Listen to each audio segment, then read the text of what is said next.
Today's lecture, we're going to talk about estate planning in Chapter 19. So what is your estate? Your estate consists of everything that you own, which includes such things as bank accounts, real estate, stocks, bonds, and personal planning. So why do we have estate planning? It's a definite plan for the administration and disposition of one's property during one's lifetime and as well as one's death. An estate plan is essential for the retirement planning and has two main components. One, to build your estate through savings, investments, and then to transfer your estate to as your wishes indicate when you die.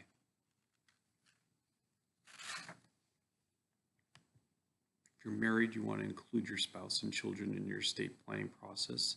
And if you're unmarried, you still should have an estate plan and make sure your beneficiaries have information about the estate that they will need. Most people put this off. In essence, they rationalize why they don't need a proper estate planning. But it really should take care of this, even if you're young.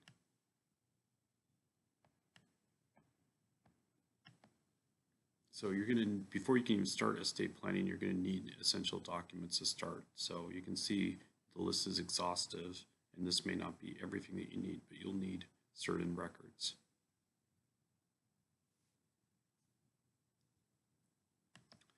Everybody should have a will, and this is the most basic part of estate planning. And simply a will is the legal declaration of a person's mind as to disposition of his or her property upon his or her death. In essence, a will allows you to transfer your property according to your wishes when you die. If you die without a will, it means you die with intestate, and then the state that you live in determines how your state will distribute the property. So marriage and divorce will affect your will. So for instance, if you decide to get married after you've done a will, your previous will is no longer in existence. However, with a will, you will go through probate. So if the only thing you have is a will, you will go through probate, and probate is not desirable for three reasons. It's expensive, it's lengthy, so if you go through probate, when you're dead, you won't care, but it could take up to a year or longer for property to be distributed, and it's public. So for those three reasons, expensive, lengthy, and public, you want to avoid probate. So if you only have a will, you're going to go through probate. We'll talk about a way to avoid probate here momentarily. But you still should have a will. There are different types of wills. A simple will simply leaves everything to your spouse. Traditional marital share will leaves half of the estate to your spouse and the other half to children and their heirs. And there are some more complicated types of wills that I'm really not going to get into. You can make your will in different formats. One is a holographic will. That's a will that you write, date, and sign in your handwriting. Be careful, those types of wills may not be recognized in some states. I would always go through a formal will with an attorney's assistance. You must sign and have two witnesses. Neither of those two witnesses can be beneficiaries. And a statutory will, that's a type of formal will on a pre-printed form. Again, it may not be valid in some states.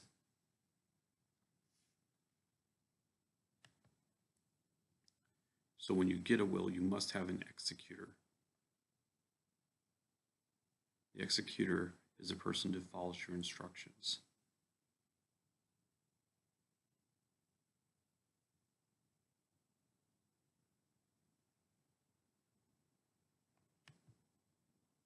Where the responsibilities of the executor is to prepare an inventory of assets, collect any money that was due to you, and as well as pay off any debts, to prepare all income and estate tax returns, to liquidate any assets that can be liquidated for money, distribute assets based on the instructions on who should inherit, and to make a final accounting.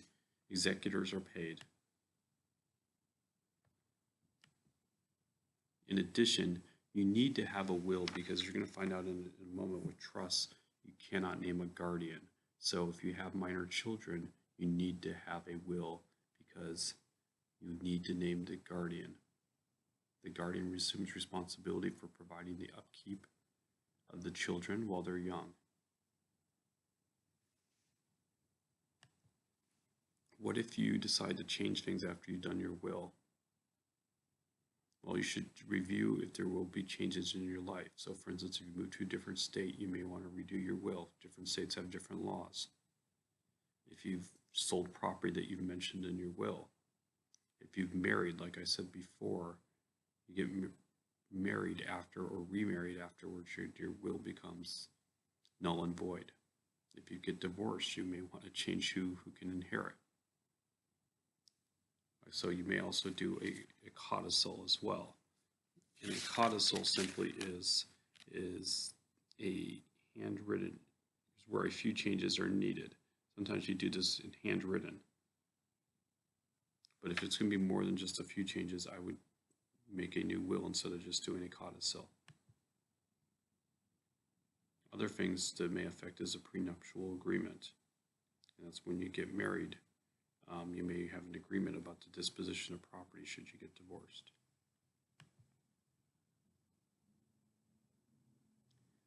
You may also want to have an advance directive, which is known as a living will, and this provides for your wishes should you become physically or mentally disabled. This is not a substitute for a traditional will, but an addition.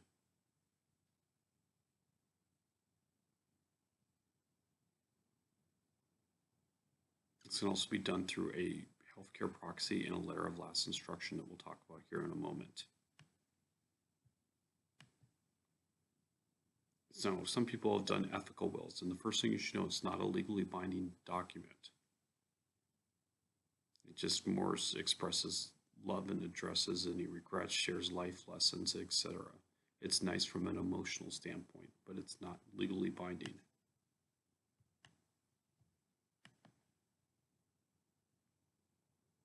Since many people have social media accounts now, there's oftentimes provisions on how these social media accounts should be handled when someone dies.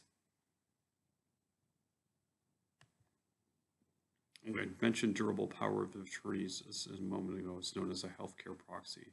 So someone that acts on your behalf. Finally, a letter of last instruction. Again, this is not legally binding in most states. It's your after death wishes, such things as how your funeral should be arranged, or you should be notified of your death, etc. So everyone should have a will, because it's for how your property gets distributed upon your death. However, everyone should also have a trust. So you should have both. And you want to have a trust because you want to avoid probate. So a trust simply is a legal arrangement through which a trustee that you name holds your assets for your benefit or that of your beneficiaries. So in essence, when you do this, the assets are actually taken out of your name and put in the name of the trust. The person who creates the trust is known as the trustor or grantor. They put it in trust, they name a trustee as the person who handles it. And the reason why we create trust is to avoid probate. And as you know, for probate's expensive, it's lengthy, and it's public. So this keeps it private. It takes out all the time periods, and it takes out a lot of the burdens that just having a will alone would have. So trust will either be revocable or irrevocable. A revocable trust, you retain the right to end the trust or change its terms while you're still alive. With an irrevocable trust, you can no longer change the terms or end the trust. I would highly recommend going with a revocable trust that becomes irrevocable upon you die.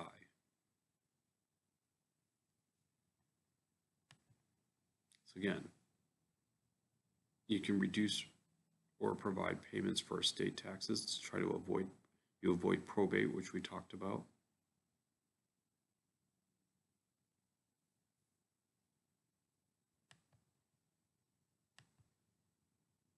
There are different types of trusts. I necessarily don't want to get into too much, at least for purposes of this class, on types of trusts that you want. I do want you to know that certain trusts, such as a testamentary trust, which is established by your will not protect you against probate, where most of these other types of trusts will.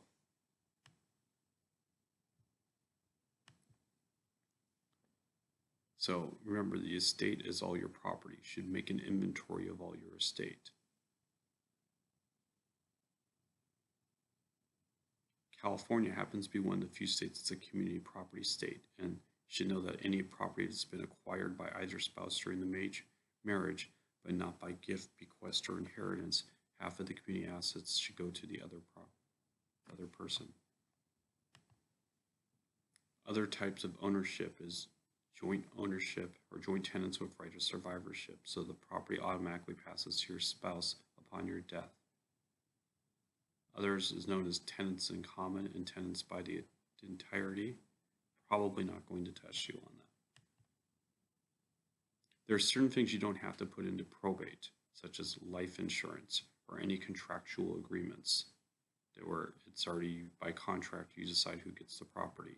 So you only have to put probate property into, you only have to put property that's subject to probate in an estate.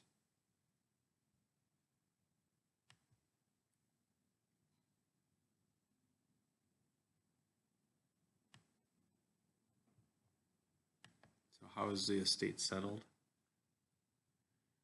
If you've drawn a will, then thus you are testate. If you don't have a will, you die intestate. Okay, and some assets pass directly out of the will directly to your beneficiaries that we've talked about before by contract. So we do trusts because it helps to shelter certain property from estate tax, which means your property is taxed at your death. If you put money into a trust, most of your property will avoid estate tax, which means that right now, if you're married, I want to say it's 22.36 million. If you're single, it's 11.18 million, which means that first property is not subject to estate tax. So a great reason to put money into a trust is to avoid having to pay federal estate tax. Now, some states, California not included, has a state inheritance tax, which means the people who inherit property then have to pay tax. You can give gifts while you're alive that meet the exemption of $15,000 per year per person. So if you think that you're going to have an estate that might be subject to estate tax when you die, you want to start giving away money while you live to lower the size of the estate. So it's $15,000 per person per year. So for instance, I could potentially give $15,000 to my son Colby, and my wife could as well. So again, one of the reasons why we want to put money into a trust is to avoid probate. This concludes our lecture on Chapter 19, Estate Planning.